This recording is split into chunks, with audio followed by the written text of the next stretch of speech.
Welcome back to Alchemical Astrology, where we dedicate our efforts to recognizing the potentials for transformation as they are presented in this fractal universe by way of planetary archetypes. For those of you celebrating the Lunar Year of the Water Rabbit, my sincerest wishes for your abundance and good fortune. Interestingly enough, the hare has been associated with the moon for centuries, to which any scholar of Celtic mythology will attest. The same connection can also be found in East Asia and indigenous folklore, a motif that can be found in China, the Middle East, and Europe. In fact, this plate from my homeland in Alsace depicts the three hares joined by their ears with the phrase "Drei Hasen und der Ohren drei, und doch hat keiner mehr als zwei," which roughly translated presents a riddle of sorts as follows: the hare and the ears three, and yet everyone has his two. This may have been classified as pagan doctrine at one time, but you will find this trinity of hares in cathedrals, monasteries, and synagogues. I'll leave you to ponder the implications of this symbolic appropriation by organized religion, and instead would like for you to consider the connection to the lunar cycle. Every rabbit has two ears, but together there are only three. The moon's face changes as it orbits around the Earth, presenting itself sometimes as full, then half-lit, and then dark. All phases tied together and creating a spiral of light, infinite in its scope and possibly pointing to immortality, as seen in this Chinese embroidery depicting the white hare in the moon, mixing the elixir of eternal life for the gods. In Sanskrit, the moon is called sasanka, meaning having the marks of a hare. Consider also that the crepuscular rabbit's gestation period is 30 days, pretty close to the lunar cycle's duration of 28 days. They also sleep with their eyes open, as they have a third eyelid that keeps the surface moist. There is much we can learn from the celestial bunny and its earthly counterpart. So let's examine what the message is for this first new moon of 2023 in Aquarius. New moon energy has to do with beginnings.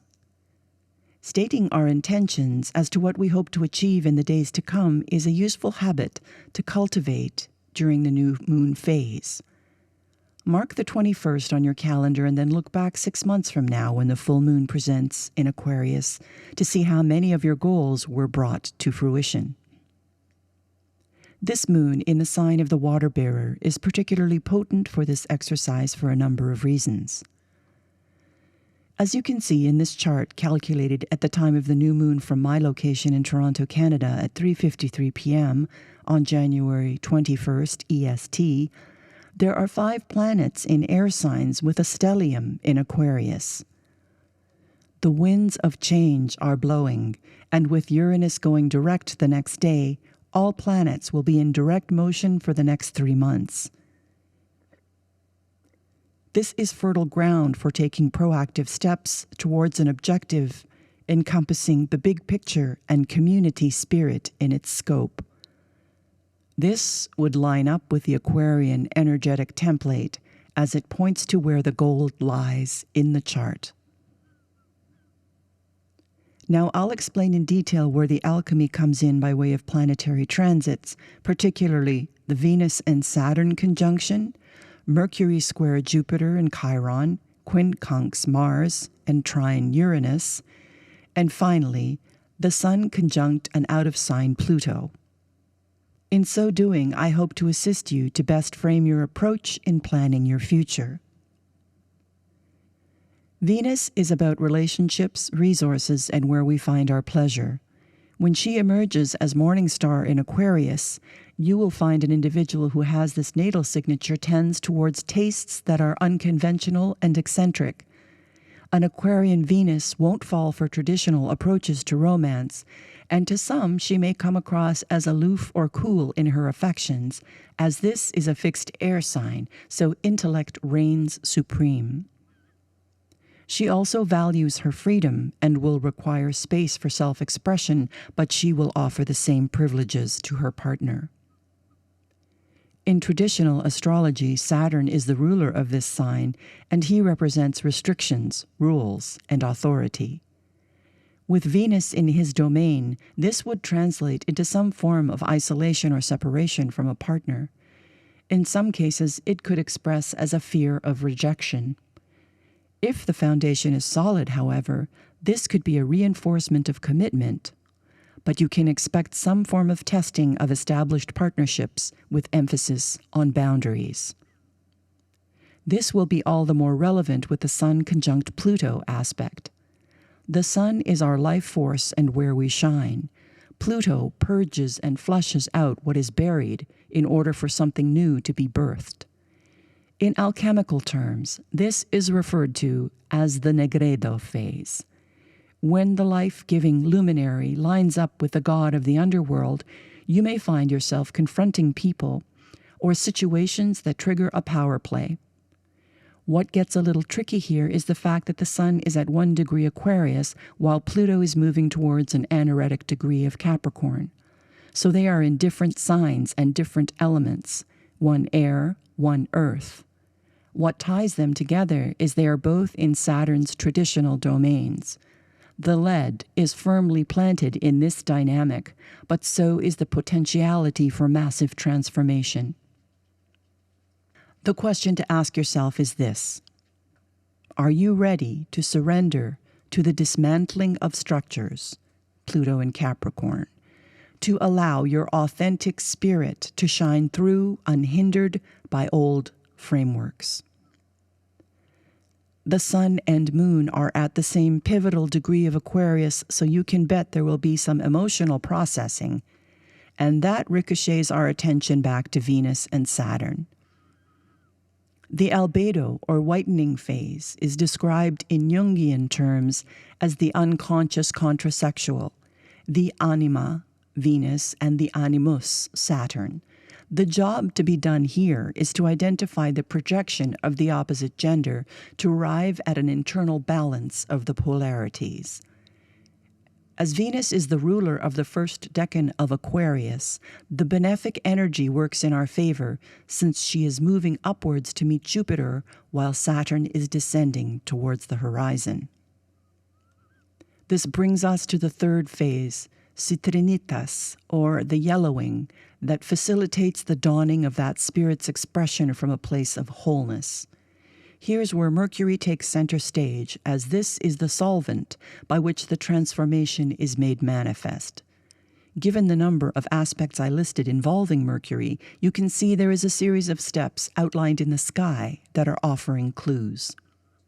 Mercury in Capricorn is at a tense angle to Mars in Gemini, implying some potential for conflict if you rush into anything. The smart approach is to use the catalytic Mars direct in Gemini energy to write down a detailed plan of action for the next 3 months while all planets are moving direct. At the same time, Mercury squares Chiron and Jupiter in Aries, so before you can move forward effectively, you will have to face your fears and address old woundings that have created a narrative by which you have defined your persona. In other words, it is time to tell a new story. And Jupiter is there to lend support.